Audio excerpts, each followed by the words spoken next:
Hey, it's Friday.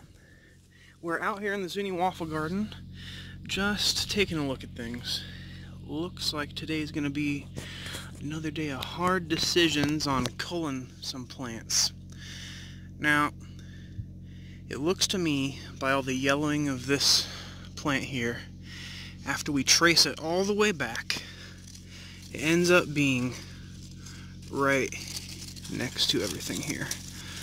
This is where it lives, okay?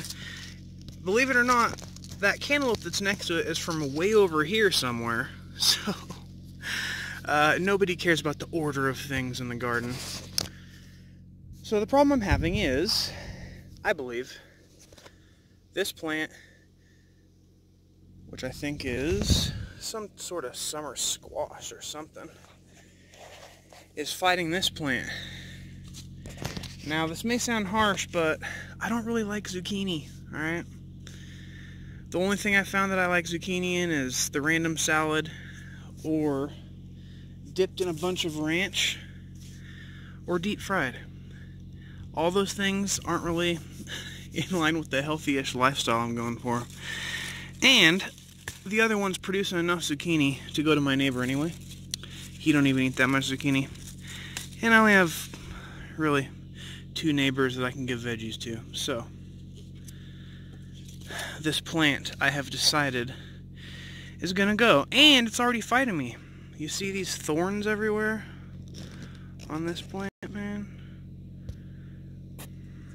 Yeah. They aren't that fun to deal with.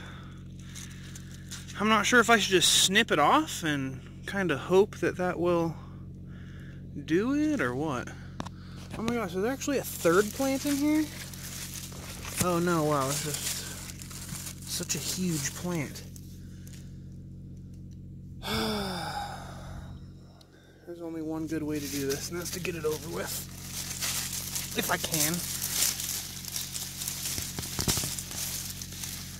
Okay, it's done. Now, if I can somehow save this vine that's in here, because I don't want it to die. You know, another good thing is this is just going to go in my compost pile. It's not like it's going to actually die forever. It's going to go turn into something else. It's going to help the garden. If it ever does anything. Separate issue. Okay.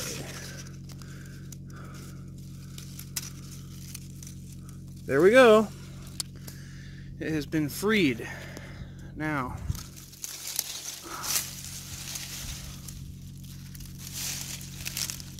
not bad on the root size. There's some pretty big ones on that. There's probably a lot more dead deep down inside there. Alright.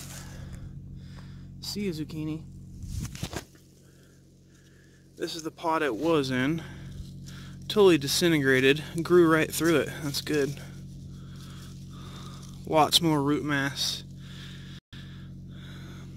Okay.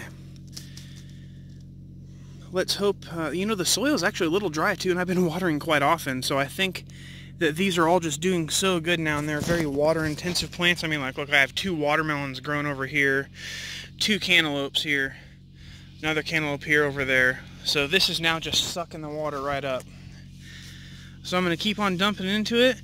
Now that I've pulled this out, this zucchini can probably get bigger and produce more, and all these plants that are right here will also have to fight way less.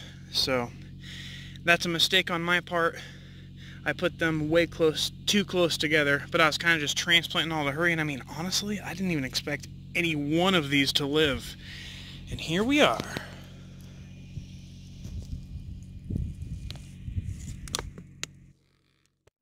Oh geez, look at that zucchini.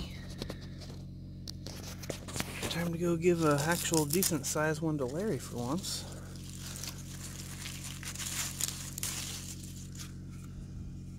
Not bad.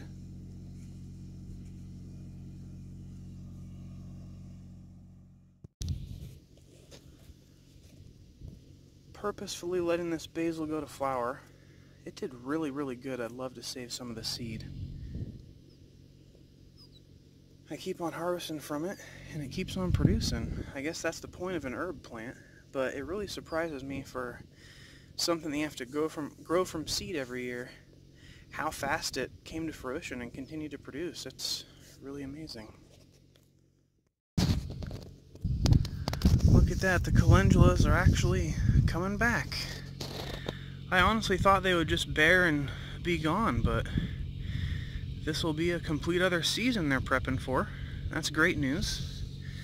So if you're looking to plant calendulas, they last summer and fall apparently. I don't know what this thing is at all, but it's starting to pop up flower buds, so I'm excited to finally see what it looks like. This other calendula is doing great as well, as you can see. Tomato varieties, about 4.5 feet tall or so. We finally ended up last week culling some other tomato at the end here to make room for this giant watermelon. Run into the same issue in that it was taking way too much water from the rest of everything else. Also, the wasp from our nightmares lives on. I'm not sure if you can see that perfectly round hole there, but that takes the wasp that has a body as thick as my pinky and is as long as it. When it flies around, the legs dangle down at least 2 inches, and my wife saw one holding a giant cricket in its body that it flew into its house. I put diatomaceous earth on the other one, and then this one popped up, and then the other day I saw another cricket held by a giant wasp go beneath this tomato.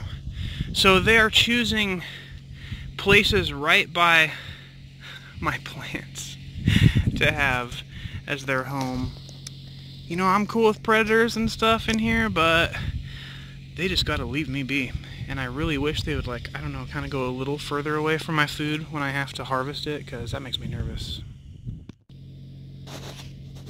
Look at this thyme. It's doing so good. It's so healthy. When I just do this, it just smells to me like soups.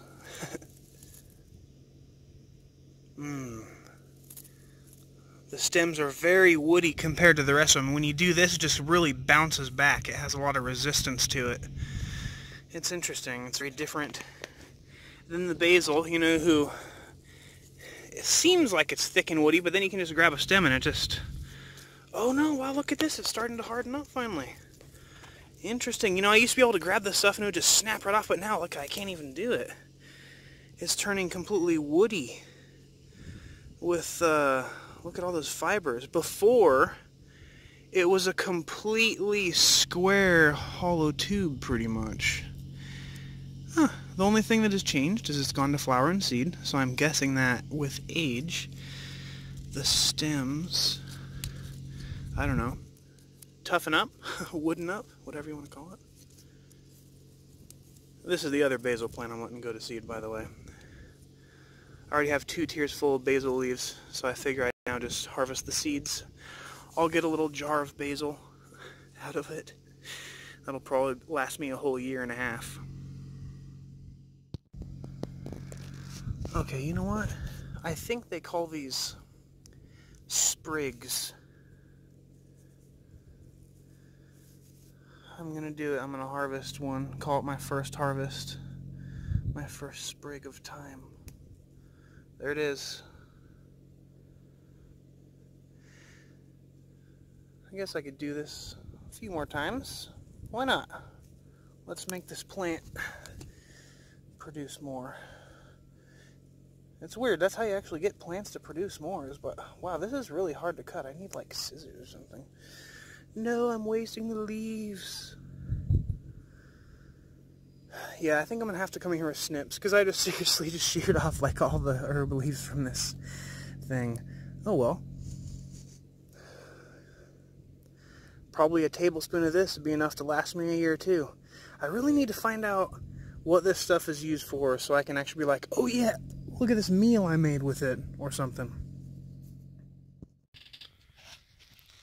Onto the drying rack it goes.